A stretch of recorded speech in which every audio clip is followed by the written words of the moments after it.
नमस्कार दोस्तों, मैं योगेश कुमार एक बार फिर स्वागत करता हूं अपने यूट्यूब चैनल पे। देखिए दोस्तों, आप सभी को पता है कि आपका जो जेल वार्डन का एग्जाम है वो 10 जून से कंडक्ट होने जा रहा है ना। तो इसके साथ साथ देखो बहुत सारे डाउट जो स्टूडेंट के अब आ रहे हैं कि सर सेफ स्कोर क्या रहेगा डीएसएसबी एग्जाम के लिए। सर मैट्रिक के एग्जाम कब होंगे, असिस्टेंट सुपरिटेंडेंट के कब होंगे, और लास्ट डेज की क्या स्ट्रेटेजी होनी चाहिए कि जिसके मैं अपना एग्जाम अच्छे तरीके से कंडक्ट कर पाऊँ।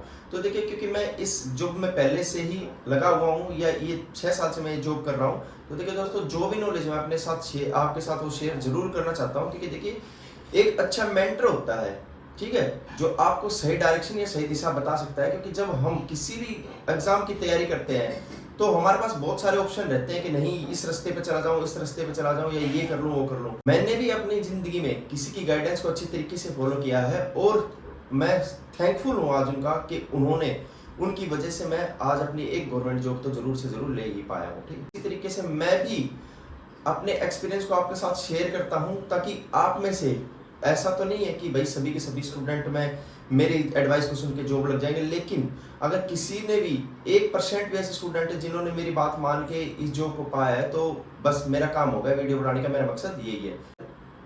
तो देखिए दोस्तों, इस कट ऑफ को पूरी तरीके से एनालाइज करने से पहले हम एक बारी पिछली बार जो आपकी वैकेंसीज थी और अगली बार जो वैकेंसी उनका कंपैरिजन कर लेते हैं। तो पिछली बार दोस्तों आपकी 401 वैकेंसी थी और अब की बार 267 वैकेंसीज है, जिसमें आपके फॉर्म जो पिछली बार फिल किए गए थे वो थे 1,29,000 और अब की बारी 1,43,000। ऑलमोस्ट लगभग लगभग इनको सेम ही कह सकते हैं। ठीक है, फिजिकल पिछली बारी क्योंकि कंडक्ट हुआ था, तो पिछले बारी फिजिकल देने जो आए थे वो कैंडिडेट आए थे सिर्फ 26,000 जो देने आए थे, जिन्होंने क्वालिफाई नहीं किया था। और अब की बारी आपका एग्जाम, तो एग्जाम लगभग लगभग 80% स्टूडेंट देंगे, आप देख लेना चाहिए। तो यानी कि 1,43,000 लोगों ने अगर फॉर्म फिल किया तो लगभग लगभग 1 लाख स्टूडेंट ही एग्जाम देंगे। और देखिए दोस्तों, जो फिजिकल पिछली बार देने आए थे 26,000 लोग आए थे, उसमें से सिर्फ 11,000 स्टूडेंट ऐसे थे जिन्होंने फिजिकल को क्वालिफाई किया था। यानी कि आपकी 401 पोस्ट के लिए ये कैंडिडेट थे जो कि एग्जाम के लिए भी क्वालिफाई हुए थे, जिन्होंने एग्जाम दिया था बाद में। ठीक है, सिर्फ 11,000 लोग, और 11,000 का मतलब आप समझ सकते हैं, इसका लगभग लगभग 25% 11,000 ये है। तो इसी तरीके से कि 1 लाख लोग अगर आपकी बारी एग्जाम देते हैं और आपकी पोस्ट जो है 267 है, तो जो पहली बात तो देखिए, बहुत कम ऐसे स्टूडेंट रहेंगे जो फिजिकल को क्वालिफाई करेंगे। एग्जाम तो हर कोई दे देगा, लेकिन एग्जाम के लिए के बाद जो आपकी फिजिकल की कॉल होगी, आप समझ सकते हैं कि लगभग लगभग इसका 25% या 20% ही कैंडिडेट्स को बुलाया जाएगा। तो लगभग आपके फिजिकल के लिए आप समझ सकते हैं कि 4 से 5,000, लगभग 4 से 5,000 स्टूडेंट्स को ही फिजिकल के लिए बुलाया जाएगा। जो क्वालिफाई करेगा उसमें से 267 कैंडिडेट को ही ये वैकेंसी मिल जाएगी। ठीक है, तो ये छोटा सा आंकड़ा था। अब एक इसके साथ साथ एक चीज और है जो बहुत ही मेन चीज है, आपकी वैकेंसीज। ठीक है, तो अब बात करते हैं वैकेंसीज के बारे में, फिर हम अपना कंक्लूजन में ये बताएंगे कि फाइनल सेफ स्कोर आपके लिए क्या रहेगा। तो देखिए, किसी भी एग्जाम में आपकी जो वैकेंसीज होती है ना, वो बहुत मेन रोल प्ले करती हैं। तो इसी तरीके से देखिए, पिछले एग्जाम में आपकी कहाँ वैकेंसी ज्यादा थी कंपेरेटिव टू जो प्रेजेंट आपका एग्जाम होने जा रहा है, उनसे कंपैरिजन एक बार आपको करके बताते हैं कि पिछली बार जो यूआर यानी कि जनरल कैटेगरी की जो वैकेंसी थी वो थी 161, जो कि अब की बारी 164 है, यानी कि लगभग लगभग सेम है। ठीक है, ओबीसी की 140 वैकेंसी पिछली बारी थी और अब की बारी कितनी है, सिर्फ 21। यानी कि आप समझ सकते हैं कि बहुत ही ज्यादा कम, लगभग लगभग 85% जो आपकी वैकेंसी है वो कम हो गई है। ठीक है, पिछली बारी एससी कैटेगरी जो वैकेंसी थी वो थी 70 और जो लगभग अब की बारी है 18 सिर्फ, और एससी की थी 30, अब की बारी 26। तो देखिए, अब इससे क्या होगा, देखिए जो जनरल कैटेगरी में बिलोंग करता है वो तो सिर्फ अपना ये स्कोर यानी कि जो 164 वाली है वही जगह पक्की कर सकता है। लेकिन आप सपोज कीजिए आपके पास ओबीसी सर्टिफिकेट है, आप इस बात को गौर से सुनना, आपके पास ओबीसी सर्टिफिकेट है, लेकिन आपकी जो जनरल की एज है वो खत्म हो रखी है। यानी कि अगर जनरल के फॉर्म 27 ईयर ओल्ड तक हम फिल कर सकते हैं, उसके बाद आप सपोज कीजिए कि आप ओबीसी कैटेगरी से हैं और आपकी एज है 28 साल, तो आप जो है चाहे कितने भी नंबर क्यों ना ले आए, आपके 150 भी नंबर हो, आप जनरल कैटेगरी में नहीं जाएंगे, आप ओबीसी की सीट ही लेंगे, क्योंकि आपने अपना एज रिलैक्सेशन के थ्रू ये फॉर्म फिल किया गया। आप समझे मेरी बात? आप जनरल कैटेगरी में क्वालिफाई नहीं करेंगे, आपका नंबर चाहे जनरल कैटेगरी वाले हों, ठीक है, लेकिन आप रहेंगे ओबीसी में, क्योंकि आपकी जो एज है वो जनरल की नहीं है। इसी तरीके से देखिए, जो एससी का स्टूडेंट है, सपोज कीजिए एससी की एज 30 साल तक होती है जो फॉर्म फिल कर सकता है, और जनरल की होती है 27।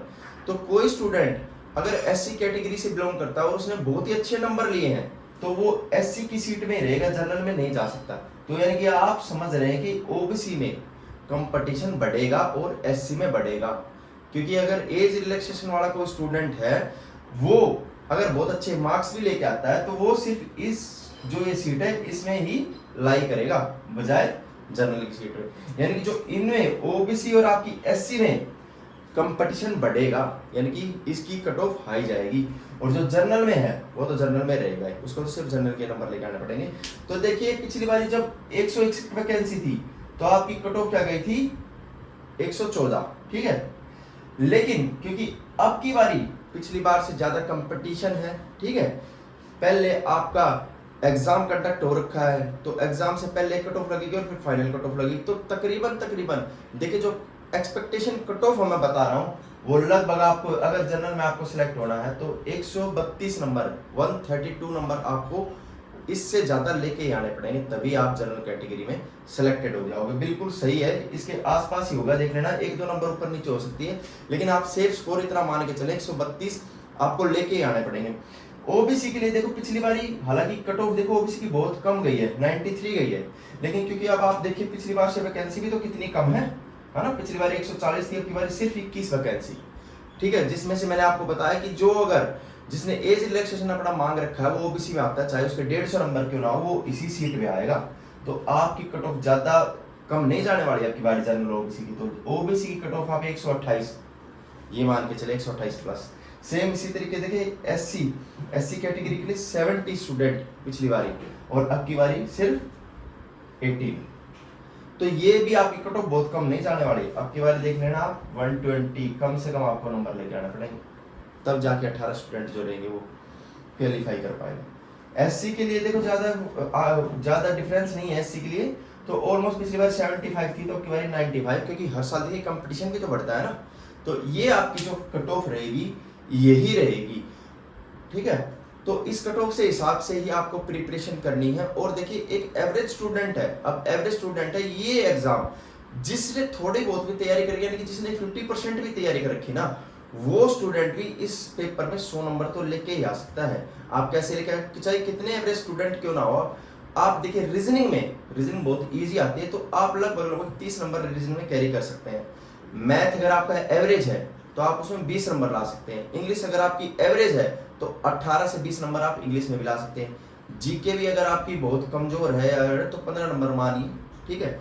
इसके बाद होता है हिंदी देखिए बिल्कुल इजी सब्जेक्ट होता है, सबसे स्टार्टिंग से हम पढ़ते आ रहे हैं, तो हिंदी में भी आप 20 प्लस आपके नंबर माने, तो आप ऑलमोस्ट देखेंगे कि आपके 100 नंबर तो ऐसे आ रहे हैं। बस थोड़ी सी आपको मेहनत की जरूरत है, आप इन कट ऑफ को क्लियर कर जाएंगे। आपकी लास्ट डेज बहुत ही ज्यादा मैटर करते हैं, एक भी मिनट अपना बिल्कुल गवाए नहीं, बहुत ही अच्छी तरीके से तैयारी करें। इंग्लिश में कुछ ऐसे सब्जेक्ट मैं आपको बता रहा हूँ जो कि आप पढ़ सकते हैं लास्ट डेज में, सिर्फ और सिर्फ उन सब्जेक्ट से ही 10 से 12 क्वेश्चन आने वाले हैं, और बहुत इजी टॉपिक है जो सिर्फ आप एक दिन में रेडी कर सकते हैं। आप टॉपिक नोट डाउन भी कर सकते हैं। तो दोस्तों देखिए, अगर आपकी इंग्लिश का सिलेबस अभी तक पूरा नहीं हुआ है तो देखिए आप ये 3-4 टॉपिक हैं जिन्हें आप अभी भी रेडी कर सकते हो, सिर्फ एक दिन के अंदर आप इनको सीख सकते हो। और जिनसे यानी कि जो लास्ट क्वार्टर का एग्जाम हुआ था उनसे कितने क्वेश्चन आए थे वो देखिए आप। क्वेश्चन टैग के 1 से 2 क्वेश्चन आ रखे हैं, जो कि सिर्फ आप एक दिन का ये टॉपिक रहता है। आप अगर आज पढ़ लेंगे तो आज ही आप क्वेश्चन टैग सीख जाएंगे, तो प्लीज इसको ना छोड़ें।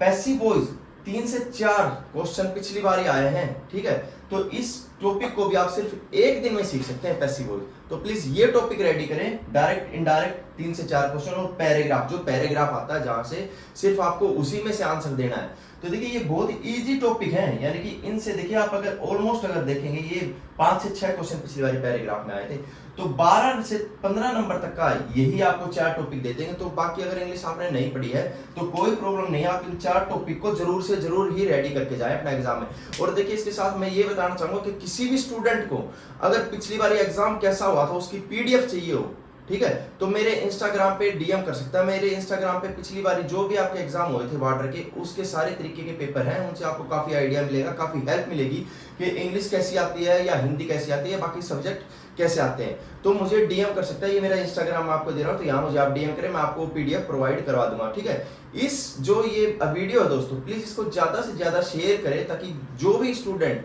इस एग्जाम की प्रिपरेशन कर रहा है उन तक इस चीज की जानकारी को पहुंचाएं, ठीक है, क्योंकि आप किसी की हेल्प करते हैं तो भगवान आपकी हेल्प खुद करता है। तो ये सारे टॉपिक आप पढ़ सकते हैं। इसके साथ साथ अगली जो वीडियो रहेगी दोस्तों वो हिंदी के लिए भी रहेगी और आने वाले मैथ के लिए भी रहेगी कि क्या लास्ट डेट की क्या स्ट्रेटेजीज रहनी चाहिए। अब बात करते हैं दोस्तों, जो आपका सेकंड क्वेश्चन था कि सर मैट्रन के एडमिट कार्ड कब तक आ जाएंगे। तो देखिए मैट्रन के जो एडमिट कार्ड है, सेम बॉर्डर का अभी जो है पेपर आपका जून में कंडक्ट हो रहा है, जून के तुरंत बाद ही पूरे चांसेस है जुलाई में देखिए आपके गर्ल्स यानी कि मैट्रन के लिए आपका एग्जाम कंडक्ट होगा। और जो अभी जो स्टूडेंट तैयारी कर रहे हैं एडमिट कार्ड के बारे में मेरे साथ बहुत सारे डीएम आए कि सर एडमिट कार्ड कब आएंगे, तो एडमिट कार्ड आपके या तो इस महीने यानी कि मई के एंड वीक में आपको देखने को मिलेंगे या जून के फर्स्ट वीक तक आपके एडमिट कार्ड भी आ जाएंगे, ठीक है। तो असिस्टेंट सुपरिटेंडेंट और मैट्रन के लिए पूरी पॉसिबिलिटीज है कि जुलाई में आपका एग्जाम कंडक्ट होगा। और अब भी किसी तरीके की आपकी क्वेरीज रहती हैं तो देखिए मैं अपना इंस्टाग्राम फिर से आपके साथ शेयर कर रहा हूं, प्लीज आप इस पे मुझे डीएम करके किसी भी तरीके की क्वेरीज ले सकते हैं इस वैकेंसी के रिगार्डिंग। और देखिए प्लीज मौका आपको भगवान दे रहा है तो किसी भी तरीके की नेग्लिजेंसी ना दिखाएं। ये जॉब आपके लिए बहुत अच्छी जॉब है, पहले से मैं बता रहा हूँ, 8 घंटे की ड्यूटी और दिल्ली में है, तो बहुत ही अच्छी जॉब है। किसी तरीके की नेग्लिजेंसी ना दिखाएं।